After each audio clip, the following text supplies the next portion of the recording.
Hey everyone! This week, our first chapter Friday is Mascot by Antony John. So it is kind of a family story, kind of a sports story. I'm going to actually read you the description on this one because I don't think the first chapter clears it up quite like some of our other first chapters have done. So Noah Savino has been stuck in a wheelchair for months. He hates how people look at him like he's totally helpless. He's sick of going to physical therapy, and he misses playing baseball, but not as much as he misses his dad, who died in the car accident that paralyzed Noah. Noah is scared he'll never feel like his old self again, and he doesn't want to be seen as different for the rest of his life. If he's going to get himself back in the game, he'll need to take off the mask he's been hiding behind and confront the fears that have been holding him back. And then, chapter 1, Double Wide. The new kid is large, taller than our homeroom teacher, Mrs. Guthrie, and as wide as her desk. Okay, maybe not that wide, but he's prime bully material. Believe me, I ought to know. You must be Reuben, Miss Guthrie says. That is correct, he says. And then, before she can ask us to give him a warm Wellspring Middle School welcome, Reuben continues. My full name is Reuben Spencer Hardesty. My family just moved here to St. Louis from Albuquerque. My hobbies are doing puzzles and hacking the parental controls on my father's laptop. I also like astronomy, but not astrology, because they're not the same thing at all, even though people get them mixed up.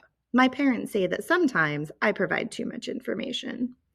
No kidding, mutters Logan Montgomery, who, until today, was the biggest kid in 7th grade. However, continues Reuben, I've been told that explaining my interests is the fastest way to find friends who are like me. Good luck with that, snorts Logan.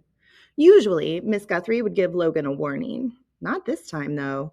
Right now, our teacher has this crazy frozen smile, like she's auditioning to be the 5th face on Mount Rushmore. Wow, she says. And she's not the only one wearing a weird expression. Pretty much everyone looks confused by the new arrival with the tent-like green polo shirt and heavily gelled hair. Not me, though. I'm starting to like Reuben. Because the way I see it, there are only two possible explanations for this introduction. Number one, he's crazy. Number two, he's a total genius who knows that the new kid can get away with saying anything, so he's putting on a show. Either way, he's the center of attention right now, and that's fine by me. At least until Miss Guthrie points to the empty seat beside me and tells him, you can sit over there. Big kid with big mouth gets stuck next to snarky kid in wheelchair. Misfits unite. He trundles over to me and holds out his hand. I'm Reuben. Noah Savino, I say. I really don't want to shake hands, not with everyone in class watching us, but Reuben's just standing there like a waxwork figure, so I do it anyway. A snicker ripples through the room. Reuben Spencer Hardesty, huh? I say, trying to keep the focus on him. That's an impressive name. His eyes seem to be fixed on my shoes. Converse All-Stars. Very retro. At my old school, everyone called me Double Wide, he said. I figure I misheard him. Double Wide. Because I'm so big? I can't believe he just admitted that out loud. Next, he'll be telling me he doesn't believe in personal hygiene and that he likes to sacrifice bunny rabbits every full moon. Behind him, Miss Guthrie glares at everyone, a warning to keep their mouths shut. You're not so big, I say, trying to help him out. Yes, I am. I'm taller than 99.3% of my peers, and I have a body mass index of 26.5, which means I'm obese. He nods to himself. So you can see my nickname is backed up by objective data. Please take a seat, Reuben, says Miss Guthrie, looking just as freaked out as I feel. There's space at Noah's desk. Actually, there are 2 spaces, and Double Wide fills both of them. His nickname is quite accurate, it turns out. He places his book bag gently in his lap and turns to me. You're in a wheelchair.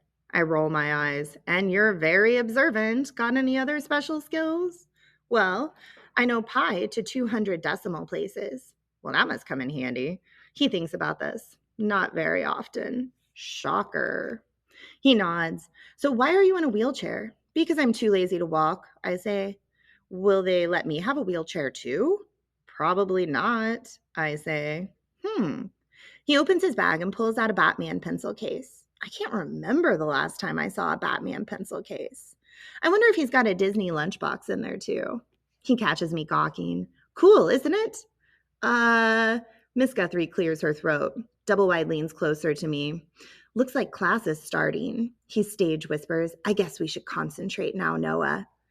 I could point out that this is homeroom and not class, but I don't think that'd make any difference. Double-Wide seems to exist in his own world. One thing's for certain, though.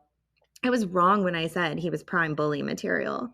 If anything, he's prime bullying material. And again, I ought to know.